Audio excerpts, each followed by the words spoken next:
आप सभी लोगों का स्वागत है।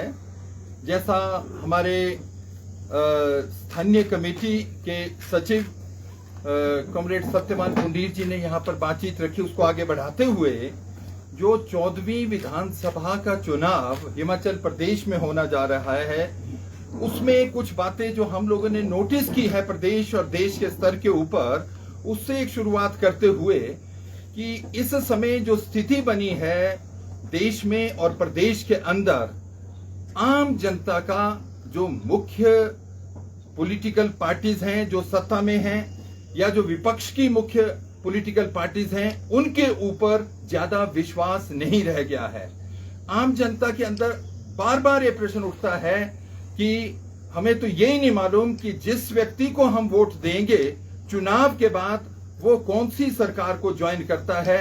तो इसलिए पार्टियों का कोई मतलब नहीं रह गया है और बहुत बड़ा जो फोकस है इस चुनाव के अंदर वो प्रत्याशियों की भूमिका जो पिछले वर्षों में रही है या आने वाले समय में हो सकती है, उसके ऊपर ये केंद्रित है। मगर उसके साथ साथ एक जो हिमाचल प्रदेश में महत्वपूर्ण बात है, हिमाचल प्रदेश में पिछले लगभग 40 वर्षों से सत्ता में कभी एक पार्टी भारतीय जनता पार्टी तो कई बार दूसरी बार कांग्रेस सत्ता में आती थी, उन्हीं के बीच का एक मैच लगा था। तीसरे विकल्प के रूप में कुछ भी ऐसा नहीं दिखता था। मगर जो 13वीं विधानसभा थी उसमें केवल एक साथी सीपीआईएम के हमारे राज्य सचिव मंडल सदस्य साथी राकेश सिंघा जी जिस समय से 13वीं विधानसभा के अंदर पहुंचे और जो उनकी 5 सालों की परफॉर्मेंस रही है, तो पूरे प्रदेश के अंदर मीडिया के माध्यम से आम जनता तक एक बात पहुंची है कि कोई और भी विकल्प हो सकता है, क्योंकि जो आर्थिक नीतियां हैं उसमें कांग्रेस और बीजेपी में कोई भी अंतर नहीं है। और जो आम जनता इस समय बेरोजगारी, महंगाई और अन्य समस्याओं से ग्रसित है, उसके ऊपर कांग्रेस या बीजेपी लगभग एक स्तर के ऊपर है। अगर उसमें कोई विकल्प है तो वो वामपंथ और उनसे जुड़ी हुई ताकतों का, शक्तियों का और पार्टियों का है।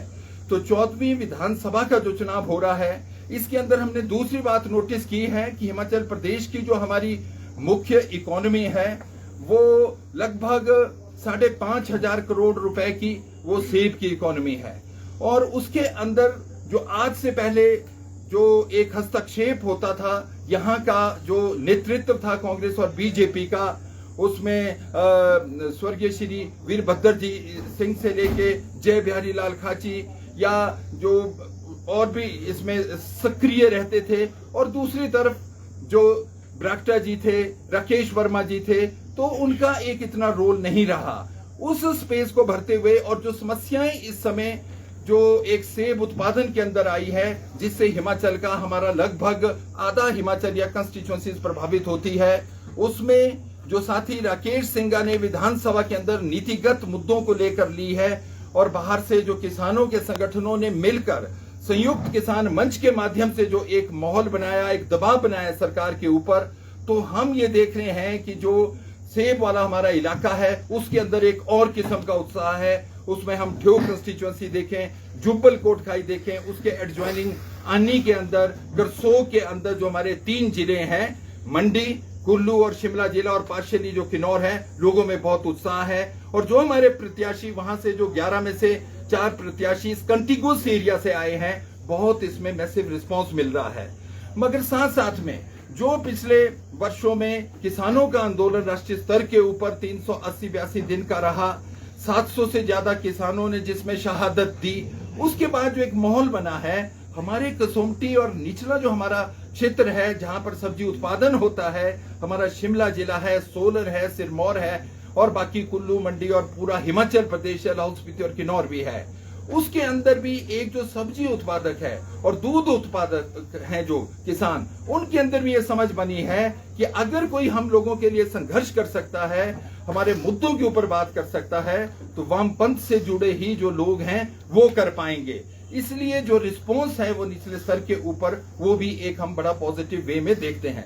जहां तक सुमटी क्षेत्र की बात लें तो इसमें शायद आप लोगों को मालूम है कि अगर हम 10वीं विधानसभा के बाद देखें, 2003 के बाद पिछले 20 वर्षों में यहाँ पर 10 साल कांग्रेस की सरकार जो हिमाचल में रही उसका प्रभाव रहा और 10 साल ही भारतीय जनता पार्टी का। मगर सुमटी विधानसभा क्षेत्र में पिछले 20 वर्षों से लगातार यहाँ पर कांग्रेस का नेतृत्व, कांग्रेस के एमएलए चुन कर रहे हैं। जो वर्तमान में एमएलए हैं वो पिछले 10 वर्ष से यहाँ पर एमएलए हैं।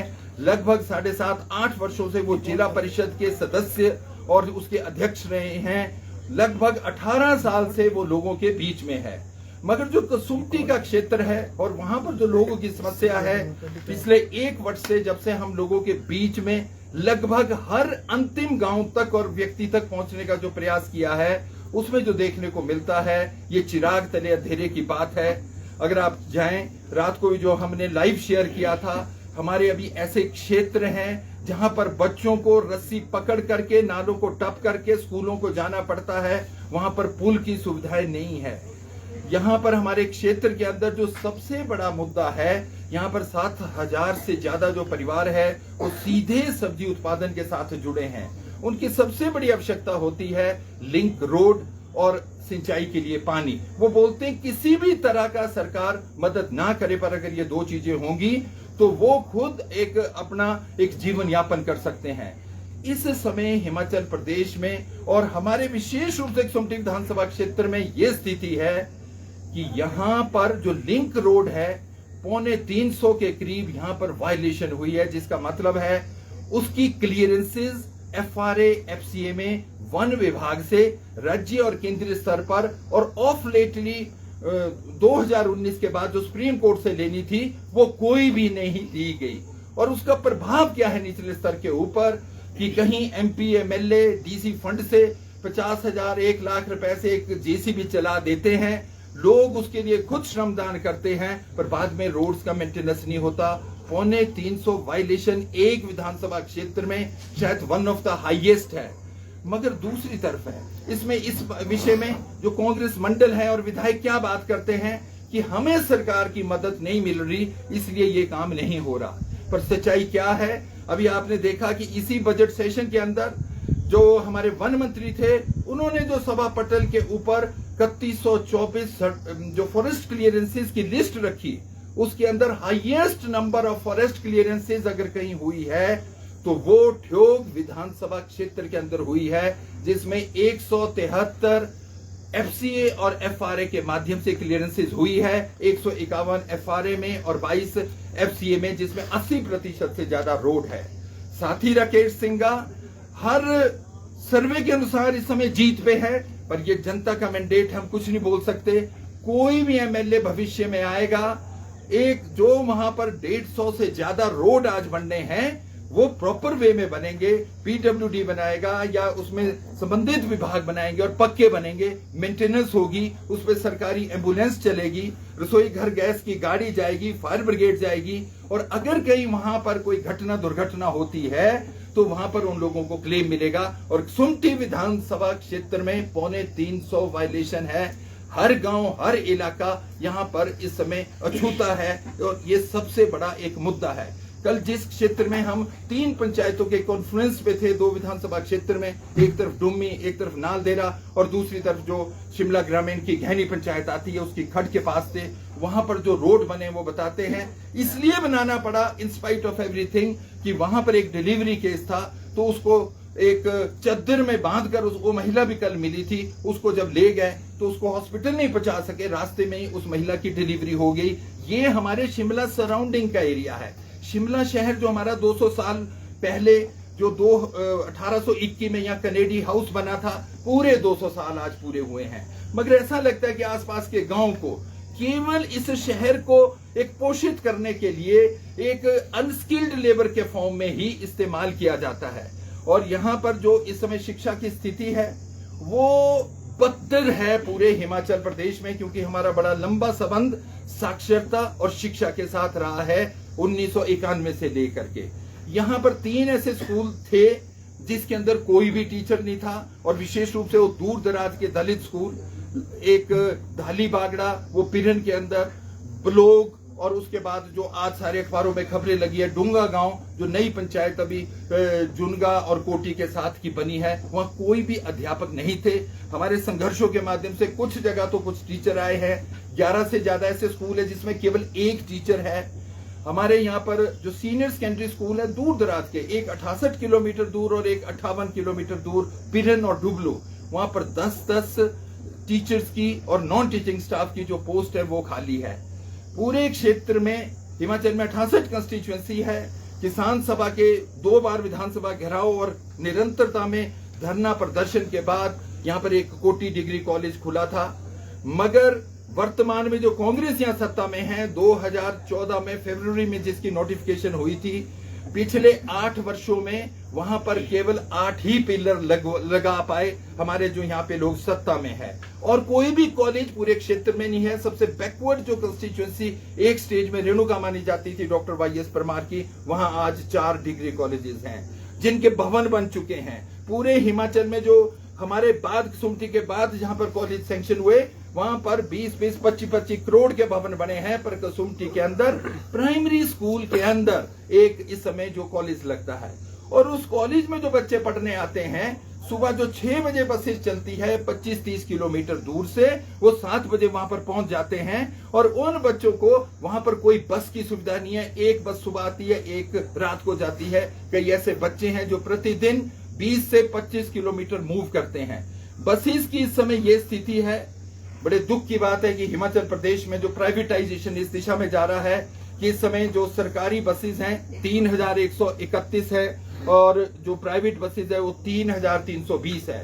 हमारे इस क्षेत्र के अंदर कोविड काल के बाद पिछले 3 वर्षों में कोई भी जो बसेस के रूट बंद हुए थे वो अधिकतर रीस्टार्ट ही नहीं हो पाए, और उसका प्रभाव उन बच्चों के ऊपर पड़ रहा है जिन्होंने जो कॉलेज में पढ़ने आते हैं दूर दूर से, या सिर्फ 25 स्कूलों में से 5 स्कूलों में ही साइंस और कॉमर्स पढ़ाया जाता है। इसलिए बच्चों को पढ़ने के लिए दूर दराज एरिया से आना पड़ता है, उन बसेस में आना पड़ता है। इसलिए वहां पर उन लोगों को उन बसेस के ऊपर डिपेंड रहना पड़ता है। इस वजह से यहाँ जो सारा क्षेत्र है टेक्निकल एजुकेशन में, अभी माननीय मुख्यमंत्री महोदय ने Atal institute of medical super speciality hospital का उद्घाटन किया। उसमें सैकड़ों बीघा जमीन जो लोकल लोगों की थी, जिसमें उनके वाजिबुल अर्ज के तहत उनके हक हकूक थे, वो गई। आसपास के गांव और पंचायतों में लोगों ने एटलीस्ट अनस्किल्ड जो काम थे वो उसके अंदर मांगे थे। 70% मिलने चाहिए कायदे से, पर उन लोगों को प्रेफरेंस नहीं दी गई, क्योंकि आउटसोर्स के माध्यम से जो भी एक विशेष मंत्री जो माननीय मुख्यमंत्री के साथ हैं, जिनकी डिफरेंट एनजीओज और फॉर्म में चलते हैं, उनकी मोनोपोली है, और वही बच्चे वहां पर नौकरियों के अंदर लग सकते, उनको इसका कोई फायदा नहीं हुआ। STVN है यहाँ पर जो बड़ा सेंट्रल इंस्टीट्यूट है, और अपने आप में भारतवर्ष में एक बड़ा प्रतिष्ठित इंस्टीट्यूट है जो शनान के अंदर है यहाँ पर। वहां पर भी जो बच्चे अनस्किल्ड लेबर के अंदर है, उसमें कंपैरेटिवली एज पर रेशो वहां पर नहीं है। यहाँ पर बच्चों के पास कुछ भी नहीं है। खास तौर पर जो लड़के हैं, नौजवान है, वो या तो घोड़े चला लेते हैं, टैक्सी चलाते हैं, पर कोविड काल में उसमें भी उसको कुछ नहीं मिल पाया। टूरिज्म के क्षेत्र में जो यहाँ पर विकास होना चाहिए था, जिसके लिए पूरे विश्व में हम ये शिमला जाना जाता है, हमारा यहाँ पर अगर हम ढली से चलते हैं नालदेहरा तक, या ढली से चलते हैं कुफरी से लेकर के महासू पीक से लेकर के, और जो फागू है, चायल है, कोटी है, ये क्षेत्र है, इसको कोई विकसित नहीं किया गया। लोग ये बोलते हैं कि घोड़े की जो लिद वहां पर है, जो वहां समस्या है, STA के अंदर है, पर उसका मैनेजमेंट नहीं है। स्वास्थ्य के अंदर हम देखते हैं, यही तो इंडिकेटर्स है किसी भी ह्यूमन डेवलपमेंट इंडेक्स के, किसी सरकार के, किसी हमारे जनप्रतिनिधि के, कि उस क्षेत्र के अंदर क्या है। इस क्षेत्र के अंदर एक सिविल हॉस्पिटल, 2 CHC और 11 PHC है।